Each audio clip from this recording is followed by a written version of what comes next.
All right. Welcome, everybody. I am super excited to be here with you to do this 2021 Tech Roundup. So, this is one of the most common questions that we get, which is, so what are you guys using? And that question applies to a whole bunch of different things. It might be, what are we using for our CRM? What are we using for email marketing? What are we using for our calendars? What are we using for our regular email? What are we using for project management? Then it gets really detailed into website stuff, plugins, and various different tools for that. So I'm going to actually go through a whole bunch of different things. And a summary of this is in the blog post that's linked under this video, or at least it should be. So at least you can find it there. If you want to just kind of cruise through that real quick and not watch the whole live stream, that's fine. If you want to stay here with me, I'm going to show you a little bit more details and behind the scenes stuff during this live stream, so that for those who want to kind of see how it all works and peek behind the curtain a little bit, we'll do that. So again, welcome. It's been a wild day here in the San Diego area.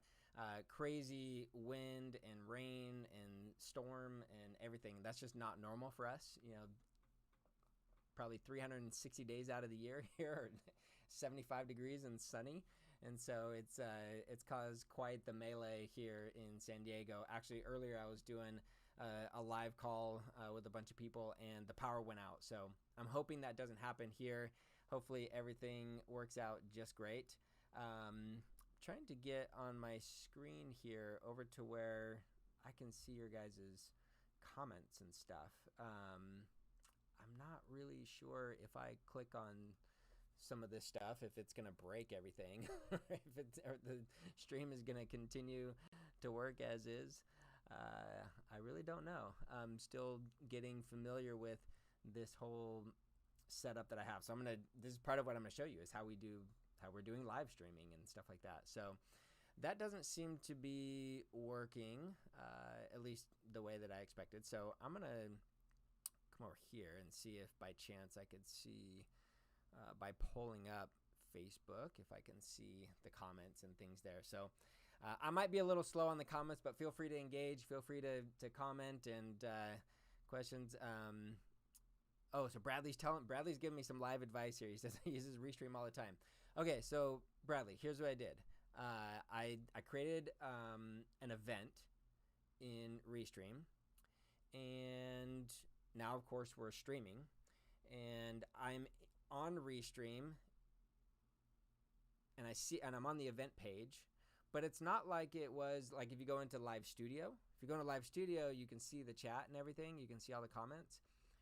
If I click on Live Studio, will that attempt to create a new live event, or can I click on Live Studio and go over there and it'll be okay?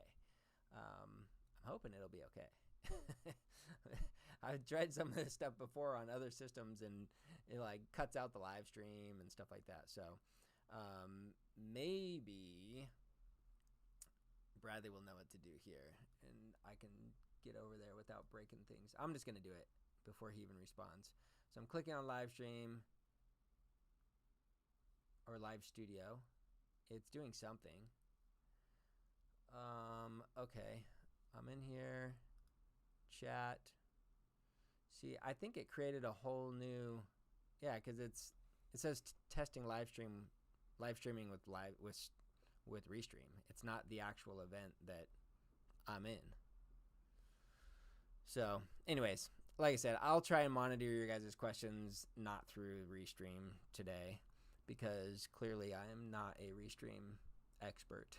So, we'll do it the other way. Okay, so I think I'm ready. Let's just get right into this here. So first thing we'll start off with is I've got these kind of categorized in a sense to different categories. So the first category is CRM and marketing automation, that kind of stuff. It's the center of the business. So let's just switch over here and I'll walk you through the basics. Many of you who are on our list know that we use Keep. We help people with Keep. That's part of our business. So that's going to be no surprise that Keep is our CRM. It's our marketing automation tool. It's our e-commerce. It's really everything. If you are following this live stream and you're not familiar with Keep, find the link on this page, click over to the blog post where you can kind of go through each of these items and you can find a link to each of them as well. I'll just offer the disclaimer here as well. Some of those links are affiliate links. Not all of them are, but we'll make a few pennies if you click on our link and you go and you buy something. But anyways, that's not the purpose of this. The purpose of this is just to answer the question of, how do you guys do what you do? So Keep is awesome. It saves us tons of time. It's sales and marketing automation, e-commerce, CRM, all in one. Next, I'll go through this idea here. Commission Buddies is what we use for our merchant account. So it's a little out of order. This is kind of in the money category, but I wanted to get to this one right away because it's really quite fascinating. So if you're not familiar with the way merchant accounts work, it's in some ways similar to when you go and you buy a house and you get a loan. There's prime rates, right? The prime rate is like the government established rate for interest. And then all the mortgage companies add a point or two or whatever, and they make their money on the spread, right? So maybe your mortgage ends up being 5%. Prime rate at the time happens to be 3.5%. They're making 1.5%, the spread in between. Well, when you process credit cards, it's kind of the same thing. There's something called interchange. Interchange is all the established rates for all the different cards, and it's really confusing because there's tons of different types of cards out there, right? There's signature cards, and there's gold cards, and there's debit cards, and there's credit cards, and there's traveler's cards, and whatever, and they all have different rates, and your bank has a different rate than your credit card and all that kind of stuff. So it's not worth trying to understand what interchange is. Just know that when you're being charged 3%, 2.9% or whatever for every transaction that you process, plus usually like 30% on top of that for each transaction, the people that are processing that for you are taking a spread. The interchange rate might be around 2% or so. So that 1% they're getting a percentage or some amount of every transaction that you process. Well, that may have made sense back in the day when a lot of this stuff was done manually. Now it's all computerized. And so Commission Buddies, coming back to my point here, Commission Buddies, what they do is they'll charge you the same as what you're getting now. So say you're getting the standard kind of 2.9% plus 30 cents a transaction or 35 cents a transaction, whatever you're paying. They'll say, okay, we'll keep your rates the same, but we'll cut you a check at the end of every month for half of the commission that we get. So instead of paying sales reps or the company making a whole bunch of money or whatever, they're just saying, hey, look, this is all automated. We'll give you half of the commission that we get, and it's awesome. So I just got a check for $3,000 from my own commission plus other people. They have a great referral program, whatever. And I'm like, man, why are we not telling more people about this? It's such a great deal. So anyways, that's what we use for our credit card processing is Commission Buddies. All right, next, Plus This. Plus This is an add-on toolkit for Keep. It allows you to extend the functionality of Keep in a whole bunch of ways. So we use Plus This for a couple of key things. One is feeding custom audiences into Facebook, right? When we want to advertise to a very specific group of people that are already on our email list, well, if we apply a tag in Keep, then Plus This can say, all right, anyone with that tag, let's add them to that custom audience or remove them from custom audiences. So you can create retargeting processes where you move people from one campaign to another campaign to another campaign and move them through your funnels basically using Facebook ads. So that's awesome. Plus This does that really smoothly. We use Plus This for countdown timers, evergreen countdown timers that go inside of emails and landing pages and things like that, as well as fixed date countdown timers. We used to use Plus This for our Zoom integration when we did webinars, but we don't use Zoom anymore, and I'll get to that. We use a different tool for our webinars now, and I'll share that all with you guys. We also use Fix Your Funnel. It's another add-on platform for Keep, and they have what they call funnel bots, which is a lot of similar types of add-on functionality just like Plus This. But the reason we use Fix Your Funnel is not for those. We use Fix Your Funnel for the automated text messaging. Being able to do automated conversations and have those seamlessly flow into your live conversations with the app, then and you have an app on your phone that just acts like regular text messaging back and forth. That makes it really powerful to be able to create relationships back and forth with your audience there. So that's cool. All right, next is Easy Webinar. I mentioned we don't use Zoom anymore for our webinars. We use Easy Webinar. Why? Well, Easy Webinar is, in my opinion, the best platform for evergreen webinars. And evergreen webinars, if you're not familiar with them, are webinars that just going to switch this back over here. They're webinars that they're automated, right? You drive traffic to a page, people sign up for a webinar, they can choose the time they want to attend the webinar. That webinar then plays at that time as if it were live. That way you can have ongoing webinars doing selling or educating or whatever you want for you without you having to do live webinars all the time. And I love Easy Webinar for that. It has deep integration into Keep, really powerful integration. It's an awesome platform.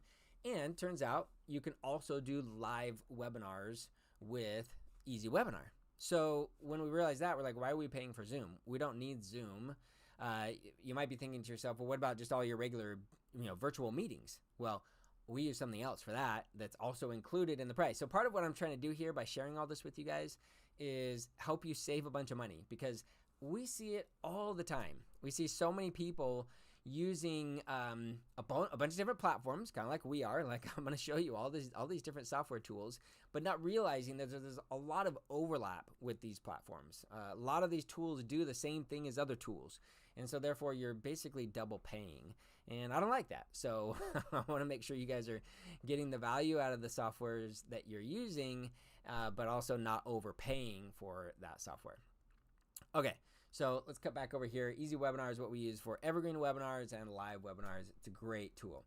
Okay, next we use Video Ask. This is fairly new to us. Video Ask is an amazing tool that allows you to create videos that are essentially interactive.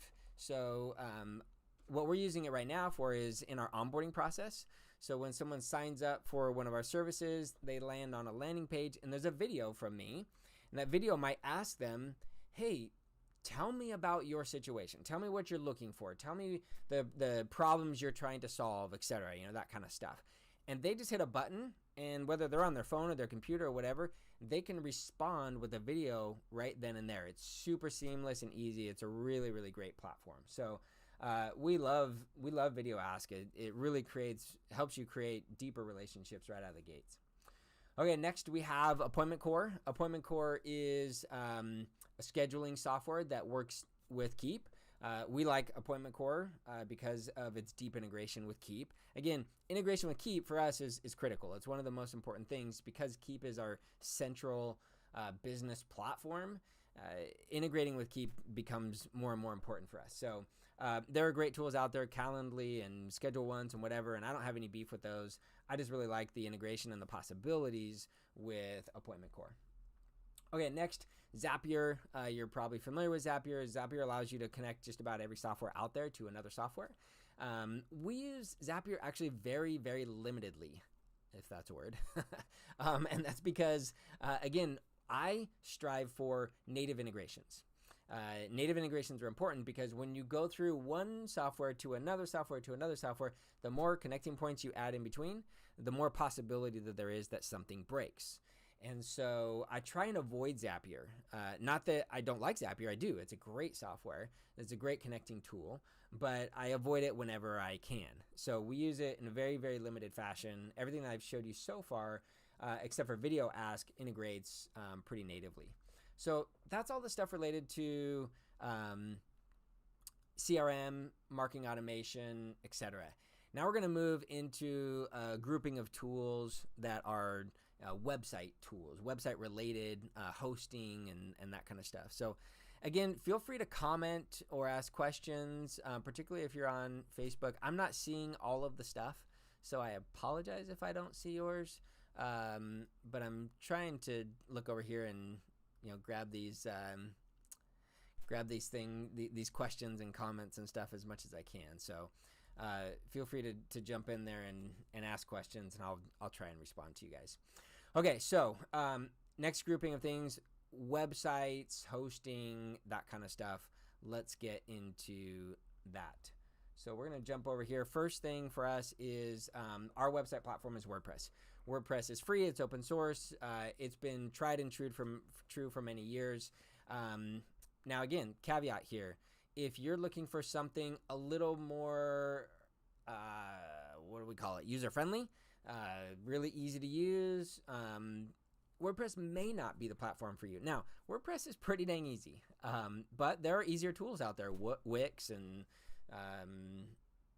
Squarespace and some of those that are really easy. The problem is when you go with ease of use, then you're going to limit functionality, right? That's just kind of one of the trade-offs. If I'm going to go for full crazy functionality or customization, that's a better word to use. Customizability. If I'm going to go for full customizability, then I'm going to end up with much higher tech burden, right? So if I want it to be fully custom, then I'm probably going to need to just code it all myself.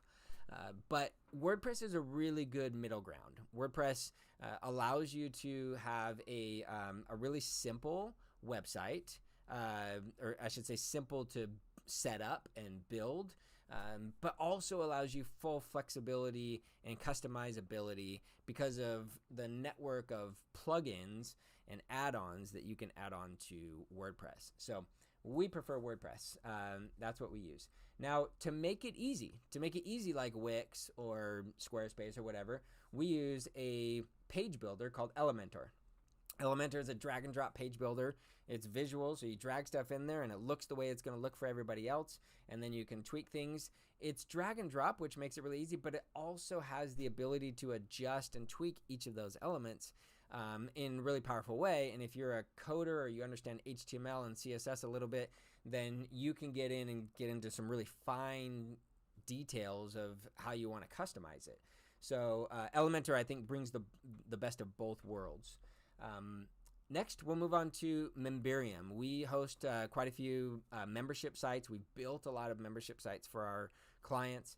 Memberium is our preferred platform, again, because it is a plugin to WordPress. So you get all of the power of WordPress and all the flexibility of WordPress along with Memberium. And then Memberium brings this whole nother level of bringing all of your keep data to the membership site to be able to leverage it. So you can show things and hide things and make things happen based on what you know about them in your CRM inside of Keep, which is amazing and powerful.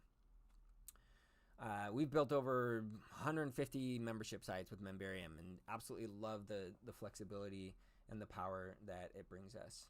All right, next we'll go to Gravity Forms. This was supposed to be on this page, so I'll just click it. So Gravity Forms. Now, hold up before you go thinking Gravity Forms is the best thing. I actually prefer, in 99% of the cases, to use a Keep native web form and embed that on the page. So we build landing pages on the WordPress site, and we build them with Elementor, and then we embed the raw HTML or the unstyled HTML from a Keep web form. That is the default. Why? Well, a few reasons. One is affiliate tracking works, lead source tracking works, all the tracking stuff that comes natively with Keep will work out of the box with your native web forms. Web forms are actually really easy to style as well once you get them into WordPress and if you know what you're doing. They're not styled very well inside of Keep, so we don't do it there. We just get the raw unstyled HTML, plop it into the website, style it there within the theme, so then anytime you bring over a web form now from Keep, it always just automatically looks amazing. So there are some situations though where we need to use something else to capture data. Gravity Forms is our preferred tool there, again, because there's a bunch of add-ons, and so you can do a lot of different things. One of the things we use it for is in our onboarding process when we need people to sign our terms and conditions, our agreements and things like that. Gravity Forms has an e-signature add-on. And so we use the e-signature add-on along with the PDF creator add-on to generate a PDF of their signed agreement right there on the fly, and then automatically have that saved to the contact record, to the file box in the contact record inside of Keep. So that's a situation where we use Gravity Forms. You might use Gravity Forms for other fancy things that you can't do with a native web form out of Keep. But typically, if we're doing any kind of lead capture, we're using native Keep web forms. Okay, next we'll jump over here to video hosting. As you guys know, we do a lot of video stuff. We've tried various different tools over the years. I'm absolutely in love with this tool called Muse, Muse.ai. Muse.ai is extremely inexpensive. what's super cool is when you upload a video, it will automatically, so let me just click on this one. I'm going to have to probably pause it. There we go. It will automatically transcribe that video for you. You can go in and it doesn't do punctuation at all or very well. So you're going to need to go in and edit a little bit, but it transcribes it automatically. And you can have that transcription automatically show on the video as subtitles, right? So you don't even have to write the subtitles. It just does all that automatically. There's a bunch of other stuff. It's really, really cool, and it's very inexpensive compared to Vimeo and Wistia and some of those others. So I'm really, really liking Muse.ai. Okay, next, website hosting. We use for our WordPress sites that get a lot of traffic or that are more complex, like our membership sites, we use WP Engine. WP Engine is a hosting platform that is built specifically for WordPress, and so it's optimized for WordPress. And if you don't use hosting that's optimized for WordPress, what's going to happen over time is WordPress databases tend to get bloated because they save every revision of every page. You know, when you go in and you edit a page and you revise it, it saves every revision. I can't speak. But when you save every single revision, then the database starts to get bloated. Plus, you start adding a bunch of plugins and add-ons and things like that. You do membership sites, you add forums, whatever stuff. You know, you're adding a bunch of contacts in there if you're using a membership site. Then those databases get really bloated and they get slow. And then your website starts to slow down. And when your website slows down, that hurts your SEO rankings, right? And so we don't want that. So WP Engine optimized for WordPress. We love it. But it's not super cheap. It's also not very expensive, but since it's not very cheap, we don't host all of our sites there. If we have, you know, other little sites that are landing page sites or mini sites or whatever for various different things that aren't quite as important, then we use really cheap hosting for that. And, you know, Site 5 is a place that I've had a reseller account with for years. So I pay, I think I pay like a couple $100 a year, and we can add like unlimited websites in there. And so that works really, really well for us.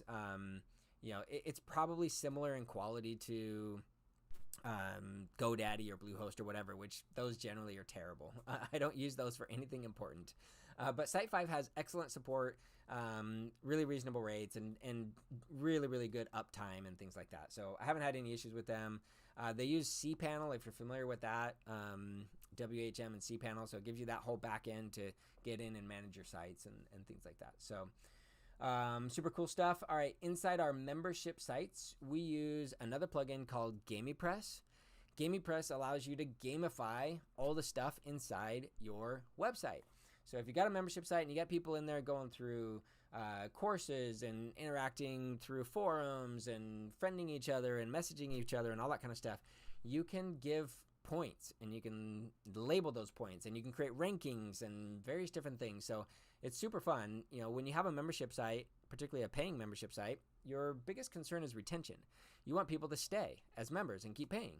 Well, how do you retain them? One of the ways is by gamifying the experience and getting people to connect with each other and gamifying that experience so they connect more and they connect more deeply, because now if they want to leave, well, they don't just leave your membership, they leave the community that they're now a part of, and that makes it a little harder for people to leave. Okay, we also use BuddyBoss. BuddyBoss is a paid version of BBPress, right? BBPress is free, so you can get a free version of this if you want BBPress.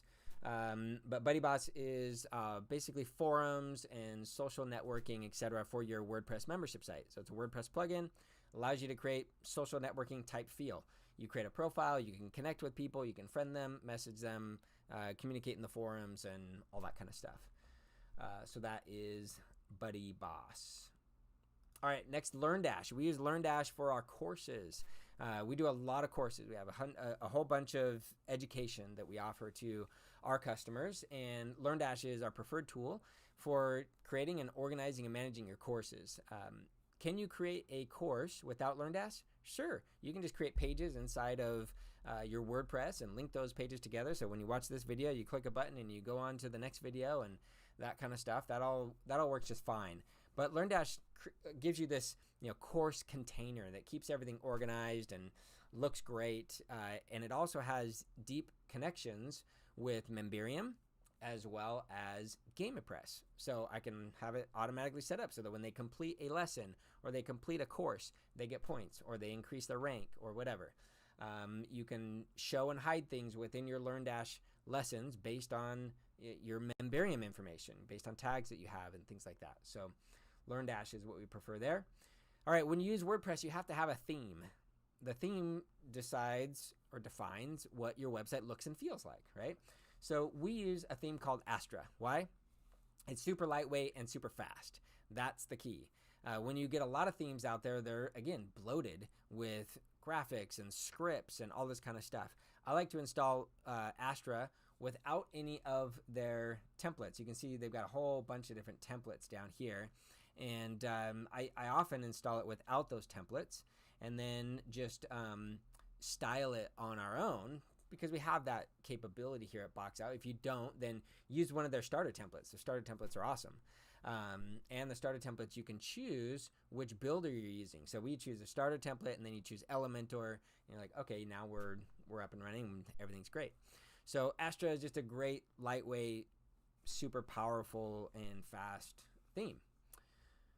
Okay, next on the website, there's a whole bunch of plugins we use. This is one of them. It's called Redirection. And if you just go into your WordPress plugins and search Redirection, we use this one pretty extensively for all kinds of stuff. But basically, it allows you to create redirects. So if I want to put boxoutmarketing.com/whatever/keep and give that URL out, and then that goes over to Keep through my affiliate link, then I can do that. And I can just create that redirect on the fly super easily. The other thing it does that I really like is it keeps track of your 404 errors. So sometimes people navigate to a page that doesn't exist anymore, or they navigated to the wrong page, and it gives a 404 error, page not found. So it'll show you all those and then allow you with just a click of a button to say, okay, that 404, that particular URL, don't show a 404 anymore. Just redirect it to this page. This is where they should be going. And so you can manage those easily and redirect your people very, very easily like that. So I'm just looking at comments here. Brad saying, if we like the Restream chat widget, if you set it up, you can overlay all the chat comments from all your stream endpoints right into the stream for all to see, including yourself. Yeah, I noticed that when I was in the live studio, Bradley, but like I said, I don't know how to get into the live studio. When I created this as an event, let me just look at it again. I'm going to play with it again for just a sec. What if I click on here? View event. Okay. Oh, that just takes me to Facebook. Yeah, I don't know what I'm doing here. We'll play with this again later. Okay, so redirections plugin. We have chat on our website. We use talk.to. It's TAWK.to. Talk.to. It's free. It's awesome. It's really great, and with a little bit of custom code, you can semi-integrate it with Keep, and so that makes it nice. So when people log into our membership site, it knows their name and their email address, which is what Talk needs to be able to, when you're on the other end, you see who it is. Also, when you have links coming from your emails, from your Keep-related emails, you can pass the name and email, and then again, Talk will pick that up. And so therefore, when they browse around and then they chat to you, you know who they are. Instead of you having to be like, hey, so what's your name? What's your email? Whatever. You automatically know who they are. So that's cool. Nothing real special there. It's basic chat functionality. And we like it. Cool. All right. So the next grouping of things we're going to go through here is communications. There's a lot of tools we use these days for communication, right? And it gets a little overwhelming if you're not careful about how you manage that.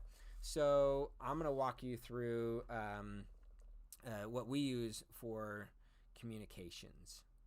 I think that's where I'm at now. Yeah. Let's go here. Actually, no. Before we do that, I'm going to talk about money stuff. So I mentioned Commission Buddies already for your merchant account, your credit card processing. Definitely highly recommend that because you'll get some of the money back that you're already spending on your credit card processing fees. All right, next, money stuff. Real quick. I'm not even going to show anything on these because you're familiar with these. We do offer PayPal as an option when people purchase our stuff, even though we prefer them to go through our standard merchant account because Commission Buddies is going to, in the end, give us a better rate. We do offer PayPal because when we notice that when we offer both, we get a higher conversion rate because some people have money in their PayPal account and they just want to use that. We use QuickBooks for our accounting and for our payroll. We run payroll through QuickBooks. Super simple setup there. We don't do anything fancy. It's really basic accounting. And then we use Keep order forms to sell stuff online. We don't have an extensive storefront. If we did, I would be using Shopify and connect that to Keep. But Keep order forms work great for us. Again, the affiliate tracking is really important for us, so we use the native functionality there. I'm not going to use any functionality that's not native if I don't have to. Okay, now on to communications. What do we use for our communications tools? Well, first thing we use, and I absolutely love it, it's become in some ways a game changer, we use Loom. So Loom is a little tool, the little plugin, little app, or whatever you want to call it, that allows you to create videos on the fly. It can be just a video, with your camera, or it can be a video of your screen share, or it can be a video of your screen share with a video of you in the corner, just like you're seeing here now. But it's like you hit a button, you start recording, you hit stop, and then it pops up a URL, and you copy that URL and you send it to whoever you're dealing with. So for us as a marketing agency, being able to send videos and have our clients send videos to us of screen share where we explain, hey, here's what we built for you, here's how it works, here's how you use it, or they explain, hey, I have a question about this thing, or can you show me how this works, or hey, there's something not working, right? That communication works so well. So many things that you would have normally had to schedule a call for, a video call, can be done asynchronously through Loom videos. So we absolutely love Loom. All right, internally, we use Slack. Slack is what we use for all of our internal communications.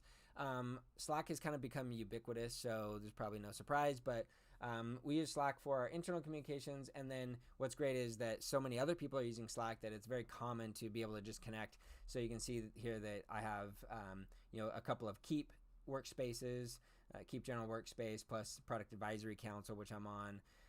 And then other things, other groups that I'm a part of, all show up there, which is great. So Slack is awesome. Probably not a whole lot more to say there. All right, more communication stuff. Of course, we use email. I'm going to talk about email when we get into kind of the admin types of things. But a couple more things on communications. We do a lot of video, like I mentioned earlier. And I'm always playing with video stuff. So that's why I get on a live stream like this and it seems like I don't know what I'm doing because I'm trying out a new tool. And that may or may not go very well. But what we use for that is OBS. OBS is open broadcaster software. It allows you to broadcast live, right? So, but what's cool is it's basically live editing. So I'm actually going to bring OBS over onto the screen here, which is going to create a little vortex of death here. But I'm going to show you how this works, hopefully without it getting too nasty. But over here we have what's called the preview. So that's like my next scene. You can set up scenes, and within scenes you have sources. So I have a few scenes over here. And so when I want to switch back to the camera, I just click this button, fade. And in this studio mode, I can see this is what's programmed or what's being sent live, and this over here is the preview. So when I switched it, it's on the camera now, and my screen share is back over here. Now I'll fade back, and now we're back on the screen share. You can see that my camera is also showing up in the corner of this screen, and that's because in this scene I have let's go. Here's the scene. In this scene, I have a display. I'm sharing the entire display, but on top of that, I'm sharing a video capture device, which is my camera right here.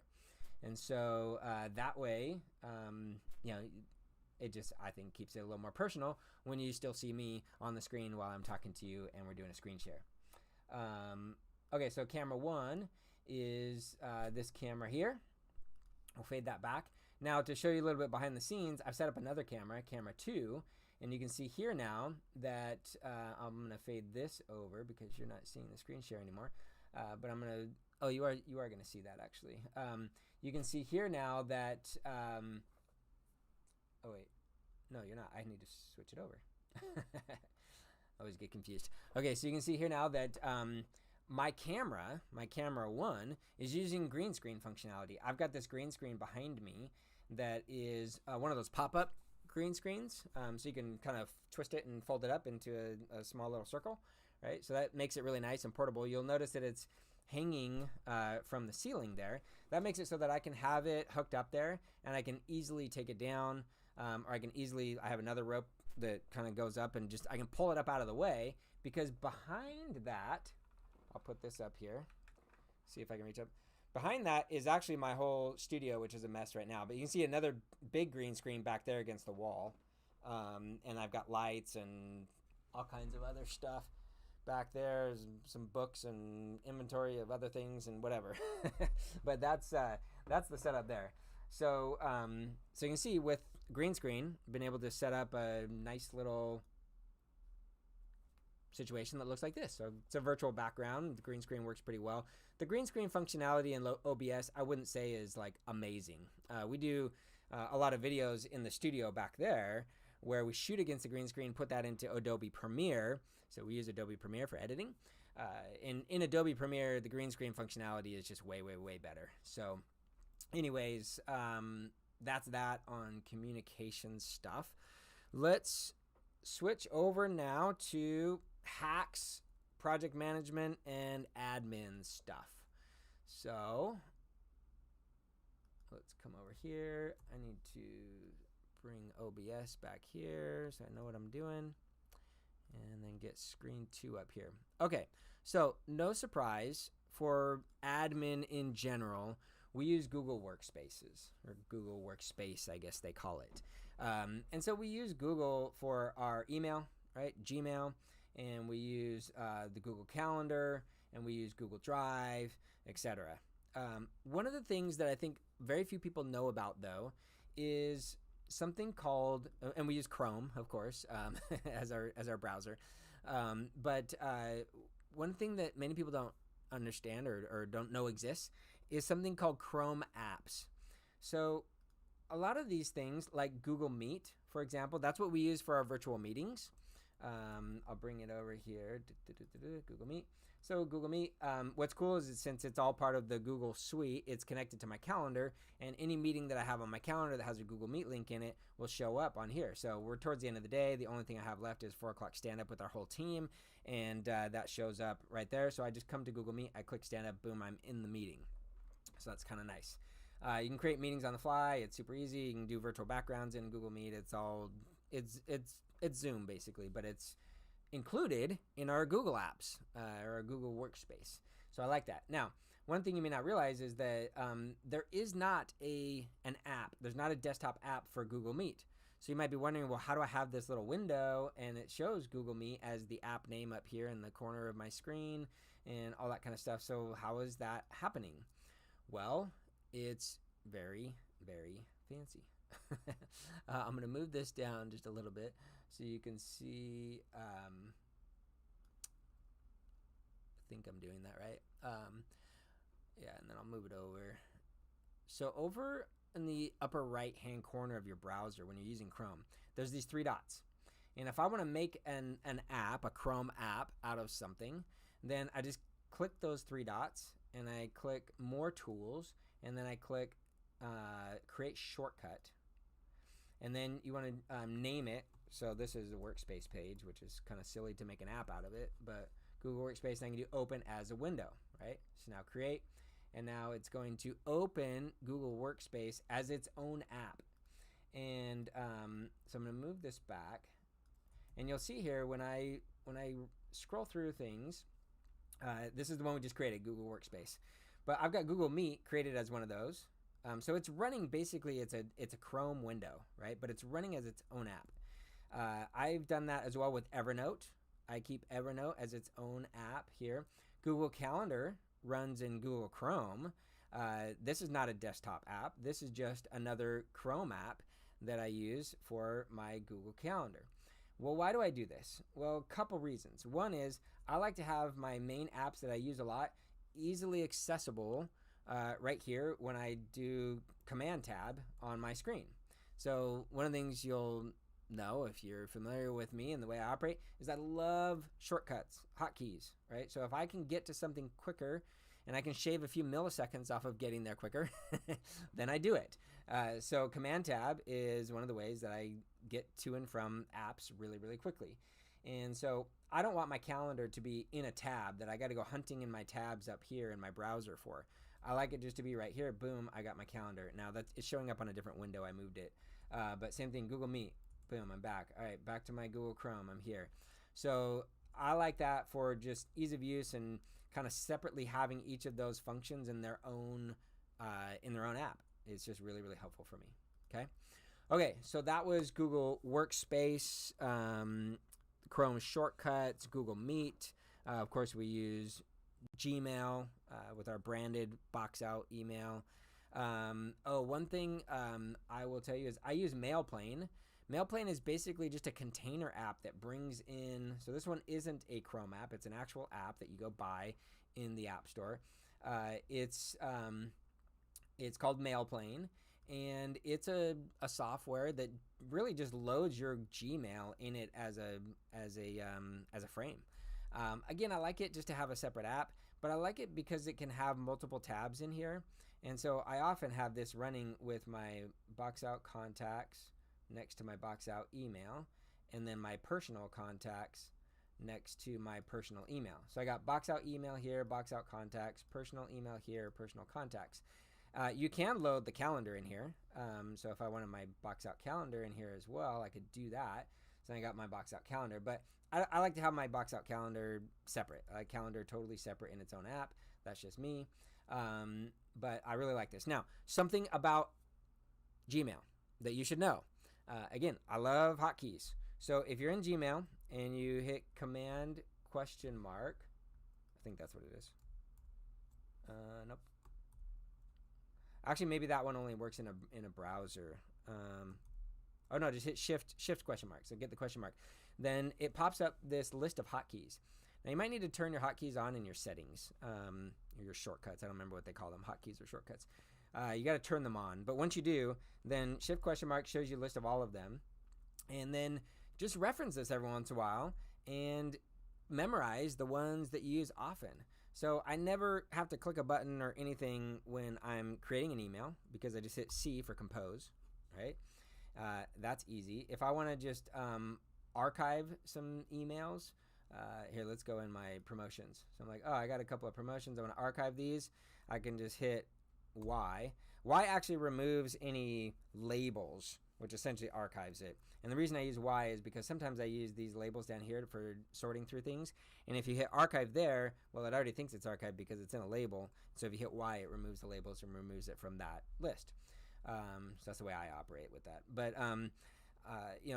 understanding the hotkeys and knowing them just saves you time. It's phenomenal. Okay, anyways, moving on. Project management. We're using Asana.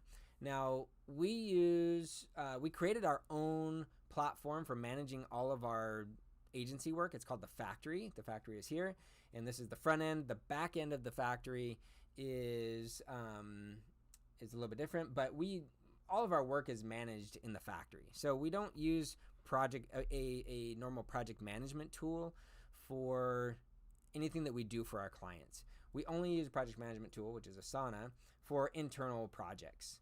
And so that's what this is. And I like Asana. It really, is it better than Teamwork or Trello or any of those? Probably not. It's just preference. I've tried a bunch of them, bounced back and forth, and just ended on Asana just because. I like it. It's easy. All right. Another little hack tool that I use is this thing called Pastebox. So Pastebox is a clipboard manager. Clipboard and snippet manager is what they call it. So, when you copy something, copy this URL, and I go paste it somewhere, but then I copy another URL, well, the original one's gone, right? I can't go back and get it unless I'm using a clipboard manager. And so with Pastebox, I can copy multiple things. So I'll just copy a few URLs here. And then if I want to go back and here, I'm going to move this down because you guys can't see it. But if I want to go back and paste one of these, but it's not the most recent one that I got, Then I do Command-Shift-V instead of just Command-V. Command-Shift-V. And I've got my history here. The most recent 3 are here, but then I've got 4 through 13 and 14 through 20 here. So I've got a whole bunch of things, and I can make that list longer if I want. And then I've got snippets, some saved snippets. So I've got some appointment links here. On my other computer, I've got a whole bunch of other snippets that I use regularly. But that's how that works. It's a great little tool. Costs you a few bucks in the App Store. It's called Pastebox. What is it? $5.99. Okay. Evernote, I mentioned. I use Evernote for note taking. I'll admit though, it gets a little confusing when you're using Google Drive, Google Docs. Where do you draw the line between what ends up in Evernote and what ends up in Google Docs? I'm still trying to define that for me. Sometimes I'm like, oh, where did I jot that down? And I have to bounce back and forth before I find it. That's annoying. So I'm working on creating some rules there. But Evernote generally is just like my personal note-taking app, where Google Docs is anything that the team would need to see or share. Okay. All right. One other thing with Google Drive, we use Google Drive and we installed the Google Drive app, because then based on how you set it up, you can have it basically back up your entire computer. So I have a computer here at the office and I have a computer at home, and I don't have to lug my laptop around with me because Google Drive keeps those computers basically in sync, because it's all stored on Google Drive and it's not stored locally, but it keeps anything that was local uploaded into Google Drive so that it's accessible wherever I go. So love Google Drive for that. Okay, next, just a couple random things. Deposit photos is where we get stock photos. Is it better than any other stock photo place? I don't know. I don't think so. I don't really care. We got a really good Black Friday deal a few years ago, and so we just kept buying stuff from them.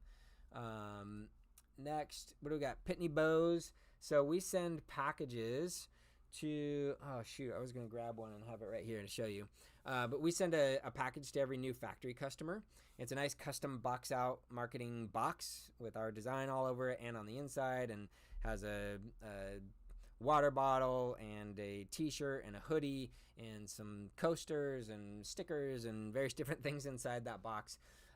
We use the Pitney Bowes Send Pro Online to pay for the shipping, because it allows you to connect your UPS account, your FedEx account, and your USPS account, and you can see the pricing on all of them and choose which one is cheapest, and you get discounts through Pitney Bowes on all of those services. So that's what we use there. When you sign up, they send you a scale so you can weigh stuff, and it's all connected to your computer and all that kind of stuff. All right, Audible, no surprise there. I listen to a lot of books. I use Audible for that. Let's get into some really techie stuff, and then we'll wrap it up here. So Woody Add Snippets is another plugin that we use for WordPress.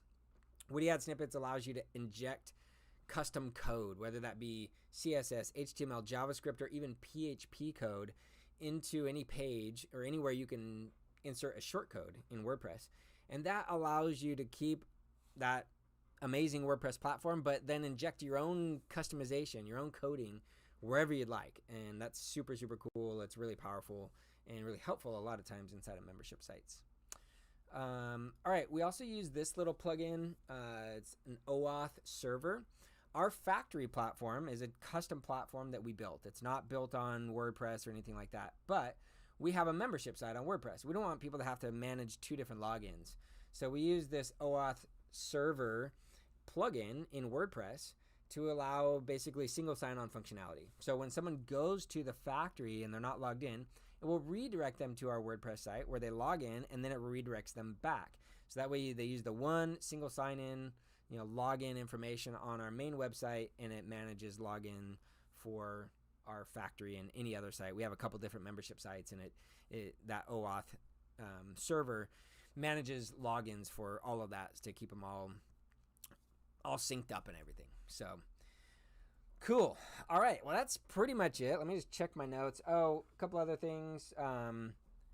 For the factory, since that's all custom development on a server, we use CVS, which is a really old concurrent versioning system is what CVS stands for. It's a really old coding tool that allows multiple developers to work on software at the same time. That's where you get revision numbers and things like that. So when you look at a software, any software that you're that you're using, you'll see like hey, this is release 5.2, right? Well, the 5 is the release number, the 0.2 is like the revision number or whatever. All that stuff comes from something like CVS. So we use CVS there, even though it's like super old school. It's just what we use. We've also created some custom Slack notifications from the factory. So when our customers do stuff in the factory, it sends Slack notifications. That's all custom coded with that stuff. I think that pretty much covers it. So let me take a minute here because I didn't apparently use Restream correctly. And I'm going to go back and look at Facebook and YouTube and a couple of these different places where we have this thing streaming and see if there were any questions that I didn't see. Questions or comments or anything like that. Okay, so we are pretty much not active on Twitter at all. So we have nobody watching. 0 viewers on Twitter. Awesome. Love it. Let me check YouTube.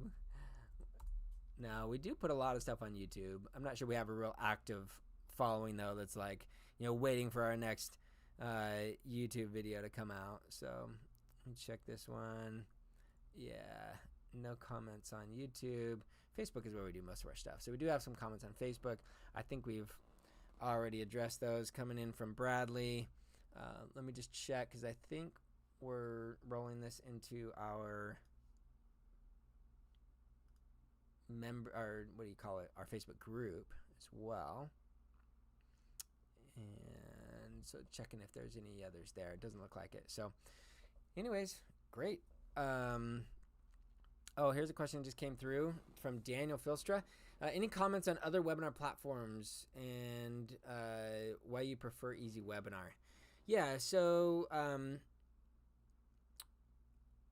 it's probably at this point a matter of personal preference. I was very, very early adopter to Webinar Jam and then EverWebinar when they came out with that. Great platform. When it first came out, it was using, if I remember right, it was using Google Hangouts as like the actual streaming backend to it.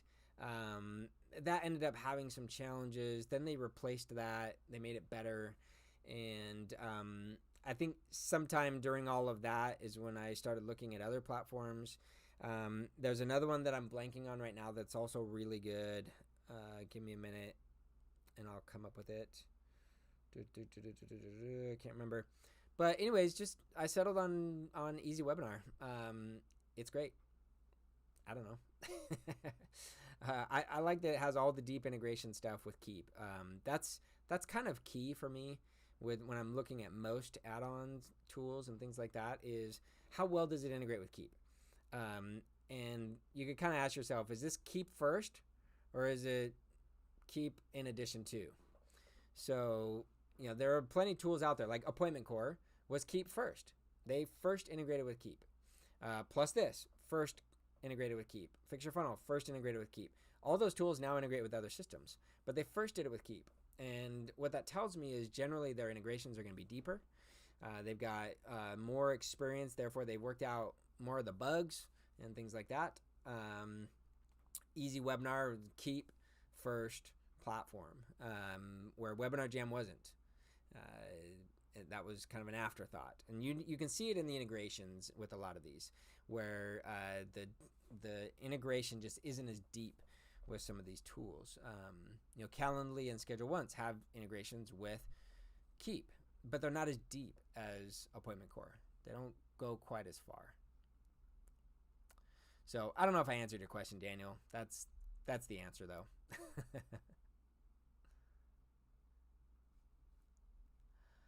Okay, well, I think we're about there.